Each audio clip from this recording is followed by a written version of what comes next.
Europe 1. 8h16, on retrouve Patrick Cohen et son invité, député La France Insoumise du Nord. Bonjour Adrien Quatennens. Bonjour. Irez-vous lundi prochain à Versailles écouter le président de la République qui a prévu de s'adresser au Congrès députés et sénateurs réunis? Non, nous n'irons pas. Nous l'avons décidé hier lors de notre réunion de groupe pour plusieurs raisons. D'abord parce que c'est la cohérence avec ce que nous avons fait la première fois, c'est-à-dire le fait de ne pas y aller quand il avait, vous vous en souvenez, au moment de la séquence ordonnance d'entrée de jeu, réuni le Congrès de Versailles, puis surtout parce que ça devient une petite habitude de la part d'Emmanuel Macron, dont l'exercice du pouvoir exacerbe finalement ce que nous dénonçons, c'est-à-dire la monarchie présidentielle. Vous avez là un président de la République qui convoque le Parlement, qui va parler et qui ensuite s'en ira et à qui nous ne pourrons pas répondre alors que nous aurions des choses à lui dire. Ce qui est prévu dans la Constitution. Oui, bien évidemment. Il ne peut pas voyez-vous, répondre aux députés et sénateurs. Évidemment, mais ça a été fait. Parce qu'il est responsable devant les Français et pas devant les parlementaires. Oui, mais voyez l'usage, le fait de convoquer comme ça devient régulier maintenant le Congrès de Versailles chaque année, finalement. Comme il s'y était engagé pendant sa campagne. Oui, sauf qu'en réalité, regardez, par exemple, François Hollande l'avait fait à des moments précis, notamment au moment des attentats. Là, pourquoi est-ce que nous écouterions un discours de politique générale de la part d'Emmanuel Macron auquel nous ne pourrions pas répondre? Et par ailleurs, ce que nous voulons dire aussi à cette occasion, c'est qu'il va sûrement parler, entre autres, de la réforme constitutionnelle qui est en cours et qui procède d'un affaiblissement du Parlement qu'Emmanuel Macron méprise par ailleurs. Et c'est aussi ça que nous voulons signifier par notre absence. Voyez-vous, Emmanuel Macron considère que le Parlement est un caillou dans sa chaussure, une perte de temps. Et il le montre à chaque fois par l'exercice du pouvoir et la manière dont il utilise le Parlement. Il sait qu'il a un bloc majoritaire, que donc tous ces projets de loi vont passer.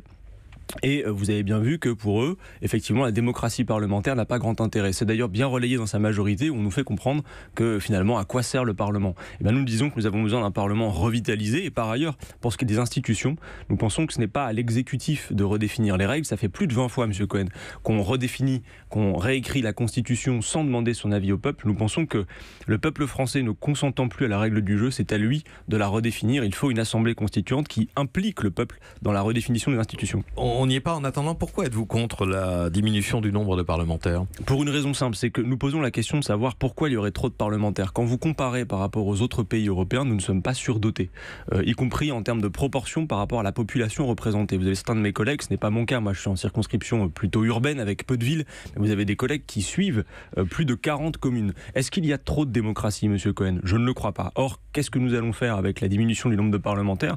Encore affaiblir le Parlement et surtout éloigner les citoyens de leurs représentants, alors qu'aujourd'hui, et compte tenu de la manière dont est organisé le travail à l'Assemblée, c'est déjà compliqué d'assurer cette tâche de suivi qui fait partie du rôle du député. On peut essayer de le rendre plus efficace, non ? Mais la question de l'efficacité est entièrement posée. Vous avez vu la polémique sur le burn-out des députés. Personne ne se plaint dans cette Assemblée de trop travailler, ça n'est pas la question. Et personne n'a été réellement en burn-out non plus. Évidemment, un abus de langage. Justement, nous nous plaignons de l'organisation du travail, c'est-à-dire cet effet de sidération globale. Monsieur Macron lui-même a dit, tant que les rues ne débordent pas et que l'Assemblée tient debout, on y va à toute vitesse. La question qui est posée, c'est est-ce qu'on peut bien faire son travail? S'il s'agit simplement de mettre un tampon en bas des desiderata du président de la République et de faire de cette chambre finalement de cette assemblée une chambre d'enregistrement, une véritable photocopieuse des souhaits d'Emmanuel Macron, ça dévitalise notre démocratie. Or, nous avons besoin de la réhabiliter dans le moment. La France va accorder, Adrien Quatennens, l'asile à 130 réfugiés de l'Aquarius et du Lifeline, ces deux navires humanitaires qui ont déchiré les Européens ces dernières semaines. La position de la France insoumise n'est pas toujours très, très claire. Trouvez-vous que la France prend sa part, qu'elle n'accueille pas assez de migrants ou qu'elle accueille trop de migrants? Alors je ne pense pas comme vous que la position de la France insoumise n'est pas claire. Pour le coup, lors du débat asile-immigration, nous avons rédigé tout un livret avec toutes nos propositions, justement parce que dans le débat parlementaire, c'était compliqué de pouvoir imprimer, tout a été refusé. Nous disons des choses pour le coup très claires, c'est qu'aujourd'hui, la question migratoire est prise comme beaucoup d'autres questions par le mauvais bout. On ne parle que des conséquences du fait que les gens soient poussés à la sortie. Alors, pour ce qui est de votre question précise, est-ce que la France... qu'il faut arrêter les guerres et la misère. France, notamment... Non, mais attendez. Mais c'est sérieux, Monsieur Cohen. Mais je sais, oui, c'est sérieux, mais ça ne répond pas à la question migratoire. C'est un tout, je suis d'accord avec vous sur le fait que c'est un tout. Aujourd'hui, tout le débat sur la question migratoire est pris par le prisme de comment éloigner les populations, comment faire en sorte que nos frontières soient repoussées, par exemple avec les fameux hotspots qui font qu'on détermine l'entrée ou la sortie avant que les personnes arrivent, et on ne pense pas la question de savoir pourquoi les gens sont poussés à la sortie. Monsieur Cohen, moi je vous alerte sur ce point. Aujourd'hui, on parle de 65 millions de personnes qui sont poussées à quitter leur lieu de vie. Vous savez que par exemple, on parle du traitement des causes là à l'instant, si l'on n'endigue pas le changement climatique, d'ici à 2050, ce sont des centaines de millions de personnes qui vont être poussées à la sortie. Par conséquent, une politique rationnelle et humaine en matière de migration passe à la fois par le traitement des causes, vous avez parlé des guerres, on a parlé du changement climatique, ça va être le principal problème. Parlons aussi, puisque Emmanuel Macron est en Afrique, des conséquences de sa politique économique. Monsieur Cohen, le libéralisme économique, le libre-échange qui participe de ce déménagement généralisé du monde, qui fait que par exemple, le poulet subventionné européen, quand il arrive sur le marché nord-africain, coûte moins cher que le poulet qui court dans la basse-cour sur place. Il faut aussi qu'on s'interroge sur notre modèle économique, quelles conséquences il a sur les populations et le fait qu'il empêche les pays de se développer. Le libre-échange n'a pas encouragé la croissance mondiale. Le libre-échange n'a pas fait développer notamment la Chine, l'économie de la Chine. Le libre-échange produit des catastrophes sociales, produit des catastrophes écologiques, environnementales. Vous savez par exemple que si on regarde le CETA qui est appliqué actuellement, qui est d'ailleurs à mettre au bilan de Nicolas Hulot à cette heure, le CETA qui n'a absolument pas été voté démocratiquement, sur lequel ni vous ni moi n'avons pu nous prononcer, eh bien par exemple on sait que son application, ce traité de libre-échange, ça met en cause non seulement les conclusions des différents sommets, notamment de la COP21 en matière d'environnement, et puis surtout ça détruit des emplois. Monsieur Cohen, le libre-échange aujourd'hui, le libéralisme... Ça n'a pas sorti les gens de la misère dans le monde, Adrien Quatennens, au cours des dernières décennies? Vous trouvez que la misère... a reculé dans le monde, oui, mais vous trouvez honnêtement que la situation et que le libéralisme économique apporte la prospérité qu'il a promise partout, y compris, regardez ce qui se passe en Europe, enfin vous le voyez, on a une Europe qui est prise en étau entre l'axe Macron-Merkel du libéralisme échevelé et de l'autre, monsieur Cohen, et ça devrait tous et tous nous alerter, l'extrême droite qui est en embuscade. Nous sommes une alternative à ce duel duquel il faut sortir, qui consiste à traiter les problèmes de manière rationnelle. J'aimerais que vous puissiez entendre maintenant que les propositions de la France insoumise sont des propositions raisonnables, crédibles. Nous voulons sortir de l'impasse qui va de toute façon en plus aller à la dislocation européenne. Nous l'avons sous nos yeux. Alors justement, j'ai une question sur l'Europe. La Grèce, on en a parlé un petit peu, vient de retrouver son autonomie financière, va retrouver son autonomie financière cet été. Alexis Tsipras, son Premier ministre, a-t-il été dans cette crise un homme courageux ou un traître à son pays? Non, je pense que Alexis Tsipras, pour le coup, a capitulé en race campagne. Et pour nous, la situation est pour le coup déplorable, parce que nous avions nourri beaucoup d'espoir au moment de son accession au pouvoir, vous vous en souvenez. Alors bien évidemment, il y avait une difficulté qui était la sienne, qui était que quand il arrive au pouvoir, il pèse 2% de l'économie européenne, la Grèce. Ce n'est pas la même situation que c'était la France qui venait à se prononcer, mais il a préféré bien capituler, appliquer... Il aurait dû sortir de l'euro et des traités?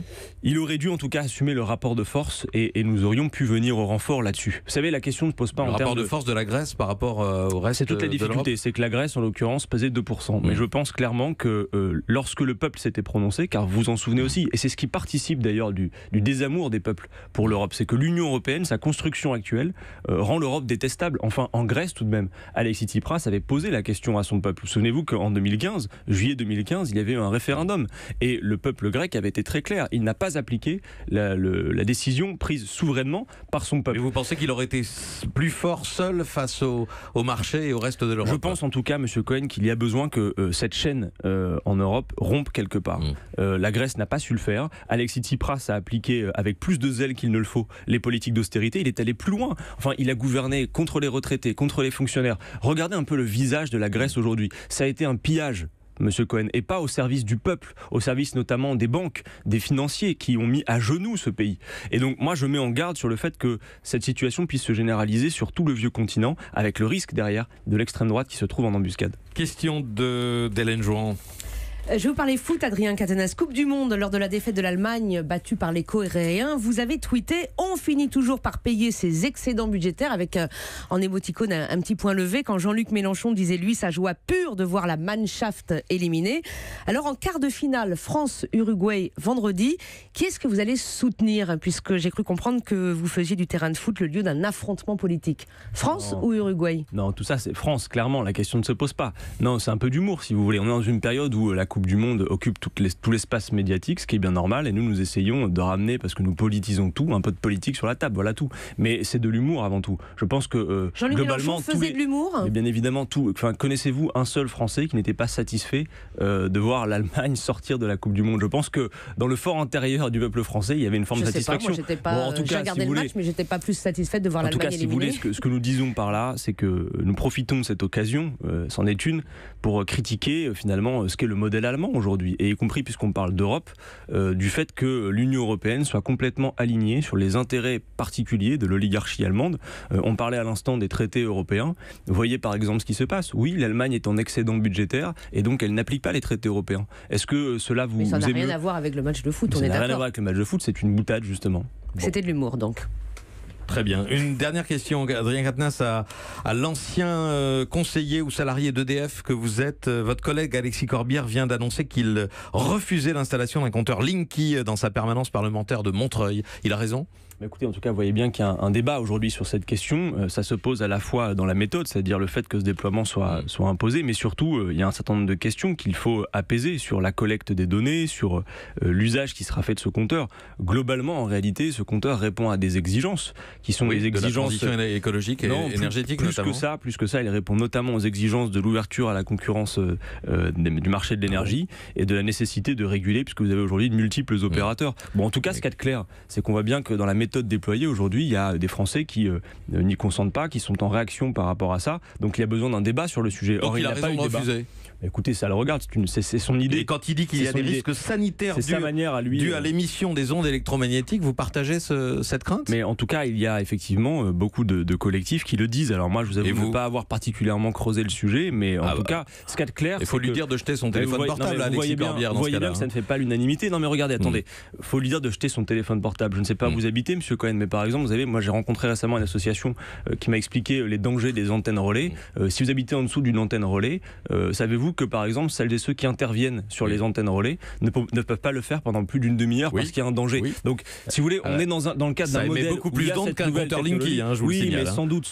En tout cas, ce qui est clair, c'est que sur le compteur Linky, on voit bien qu'il n'y a pas eu le temps de l'adhésion nécessaire, de la concertation, et c'est aussi la méthode finalement qui est employée qui pose problème. Merci Adrien Quatennens d'être venu ce matin au micro d'Europe 1. Merci à vous. Merci. Europe.